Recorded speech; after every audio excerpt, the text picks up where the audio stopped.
Um, Also, earlier on, when you were talking about the responsibility, and I think also when you were talking about, this is my words, I can't remember exactly what you said, your gifts as a master. You talked about your clairvoyance. That's not a gift. Clairvoyance is something everybody can learn. Okay. So it's a gift in the sense that every person is born clairvoyant. Every single person on this planet was born clairvoyant. But then they lose it along the way. Usually before they're 3. Usually.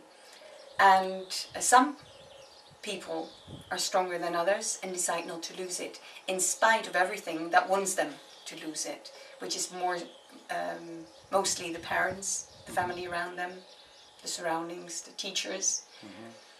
And I was one of these people that decided not to lose it, because I didn't feel that what they were telling me to make me lose it was valid, was true. I felt that what I felt is true was really true. And so by the time I became an adult, I found out ways to actually broaden the clairvoyancy that I had become just by being born, and work it up to the standard that it is now, and found out how one can do that, so I could actually teach other people to come back to their clairvoyancy and then amplify it also. That's very interesting. Do you because it sounded like from what you said earlier that when you were talking about the challenge of being objective and being able to really see clearly and therefore be able to help someone, you know, from a place of seeing as much as can possibly be seen, and therefore respond in an appropriate way.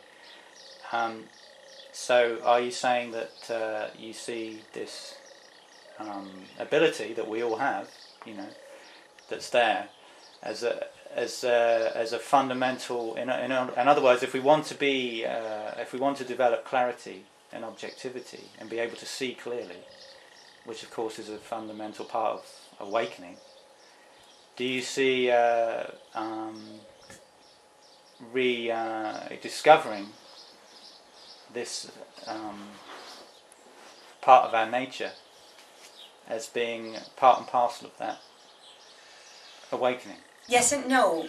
It is part and parcel when one has found one's heart. So I don't teach anybody to become a clairvoyant without first having reached their heart, because that would be very dangerous. Because clairvoyancy in a total objective but cold way, without the love of the heart with it, can be very dangerous. Can be very dangerous, yeah. Yeah, that was really why I asked, because that's one of the things I find unusual about you, or different from any other person or teacher I've heard of. Normally, what one would talk of, when one would talk of things like clairvoyancy, it gets put in the sort of psychic category.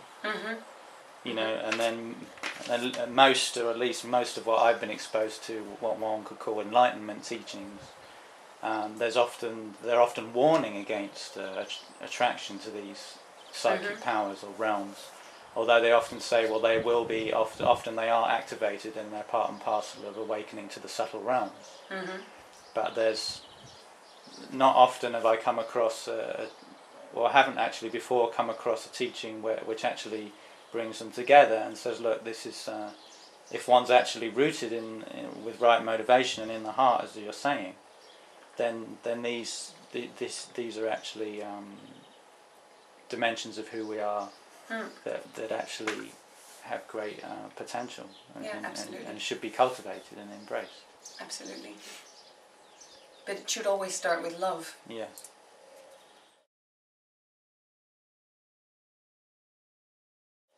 Okay, so seeing you mention the word love, and seeing this is the fundamental of your teaching, for want of a better word, maybe you could say a little about what you mean by love, because that's a word that... As soon as I can describe love, I'm not talking about love anymore. Okay, well the reason I'm asking is because that word's so overused and in so many different ways, you know, from, you know... Yeah, I can, yeah. And also in the spiritual sense, I think it's a word that's used very often like God, you know, and a lot of people will have different ideas or images in their mind about what that actually means. You know? Well, God is certainly love. Love is certainly not God. Okay, say more. Say more. When I talk about love, I talk about unconditional love. Mm-hmm. Love is really enjoying everybody to be free, to fulfill their own destiny, to give them the space to do so, to want to help them if they need one, to let them free if they don't need one, or if they don't want one in spite of the fact that they might need one. What is love? It's a big word, love.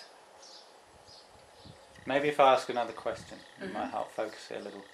Is that unconditional love, that phrase, again, that's often used in a lot of spiritual literature, and especially a lot of postmodern spiritual literature. And love is about giving, and unconditional love is about giving without wanting anything back. Yeah. I mean, one cannot describe love. Right. It's like one cannot describe God.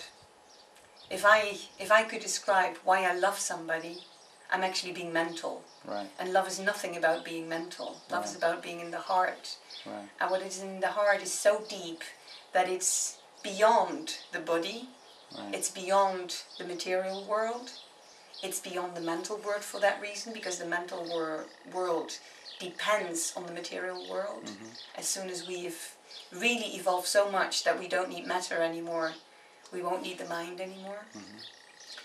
So love is not something really that we can describe. We can only sort of try to focus it from different sides and sort of say, yeah, I can feel what you mean. Yeah. But if one is not listening to what is behind the words, if one is not understanding what I'm really saying with the words that I'm trying to use to explain what is far more deeper in here, one hasn't heard what I said. Right. One doesn't know what love is. Right. So love is something that, if I tell you about love and you feel something resonate in your heart, then you might have understood. But if you don't feel anything resonating in your heart and your mind goes like, what does she mean? And you come up with more and more and more and more questions, it's obvious that you haven't understood about love. And now I mean you, because you're asking the questions, but I don't obviously mean you personally, but the person that, any person that would ask about love. No, that's beautiful.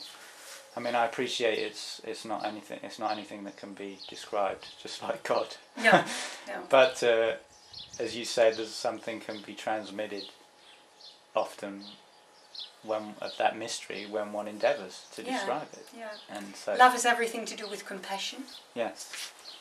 Like there's no love without compassion. Love has to do with empathy, with trying to find out what others feel and respect their feelings. Those are all aspects of love. And when I talk about love, I always mean unconditional love, because love for me is no love if it's not unconditional. Then it's just a persiflage of love. But real love is always unconditional.